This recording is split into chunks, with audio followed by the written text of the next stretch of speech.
reporting to Director Comey. And they were fully aware of Maria's movements. They knew about her the day she came. They knew about everything she did. They had me opening the doors for her to do some of it. They knew about most of the things she did before she did them. So they were using Maria to smudge up the Republican Party. And they were using me to use Maria to smudge up the Republican Party. It was real third world stuff. So when Maria Butina asked candidate Donald Trump that famous question in July of 2015, go ahead. My question will be about foreign politics. If you would be elected as a president... The feds were already all over her, I promise. I had reported her 2 days earlier to Washington, D.C. My country. In autumn of early 2015, then candidate Chris Christie reached out to me. He was going to be in New Hampshire and he wanted to meet me. So I let them know, and my handler said, take Maria Butina to your meeting with Chris Christie. Around Thanksgiving of 2015, my handlers messaged me for a meeting where I was to learn that the FBI needed my help on something more important going on. They needed me to set up a bribe on Hillary Clinton. There are two groups in the FBI investigating Secretary Clinton. One group looking into her emails.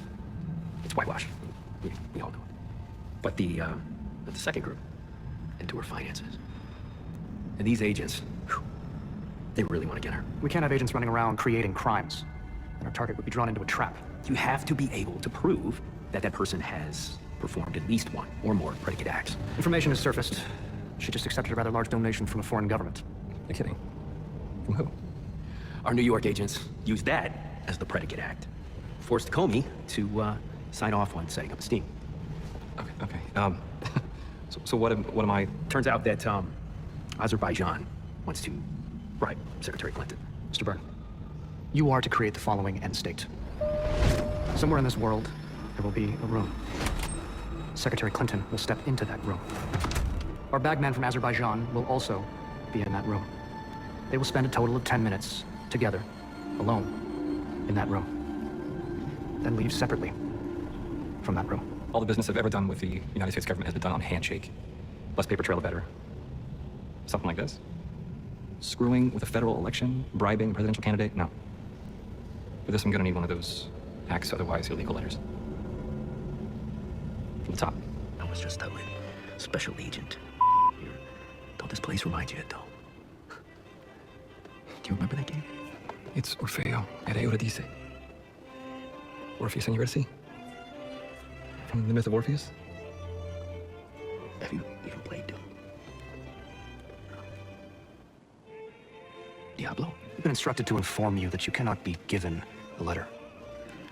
But if you come to DC, the director can show you a letter. This comes from Director Comey.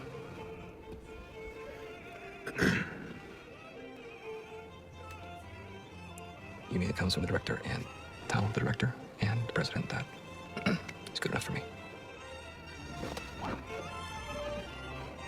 Consider Hillary bribed. Director Brennan has taken control of everything relating to Russia. President Obama has people all throughout the federal bureaucracy, especially the DOJ. Hillary Clinton is going to be president for 8 years. Right, nothing can stop that. I remember from the last meeting. Do you remember Bunsen burners from chemistry class? It's a little dial. Yeah. These two investigations are going to sit on a Bunsen burner at the DOJ, and the hand on that dial will belong to one of Obama's people. And she's a good girl. That flame will stay low. She's a bad girl. Starts thinking for herself. Hand on that dial, turn the flame higher. You get my meaning? Secretary Clinton is going to be president, managed by Barack Obama. And then she'll step down. And then Michelle's going to run. And that, Patrick, is the plan. I was told later that that was called Operation Snow Globe, and Hillary Clinton was to be president for 8 years from a snow globe, and Brennan and Comey and Obama wanted to be able to pick it up and rattle her snow globe anytime they wanted. That Trump and Putin are meeting, an FBI SWAT team descended on Maria's boyfriend's DC apartment. FBI agents clad in their tactical gear were raiding. Arrest her after the FBI said it saw signs. They go and arrest this Russian grad student so they could say, no, there is an actual Russian at the center of our Russian collusion drama. Trump's got to be saying, look, we just arrested one of your spies this morning, and Putin's saying he's not one of our spies, So they've got this Russian collusion drama to sell the public, and now every night on TV they got a Russian redheaded spy that they're parading around in courts and so on and so forth. The whole thing was as producer-driven as the Spice Girls. She was just absolutely a prop that they needed to give some substance to the Russian collusion drama. I don't know. Is it just me? Do you share with me like how horrific that is? That's the deep state conducting foreign policy. Do you recall the Daily Beast article about Maria Butina? She's a Russian grad student, redhead, intellectual, sort of swanking about DC for a while. Yeah.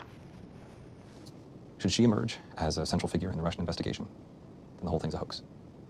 I first met her about 3 years ago and reported it immediately. They've been following her ever since, trying to make her sort of a central figure in this whole thing.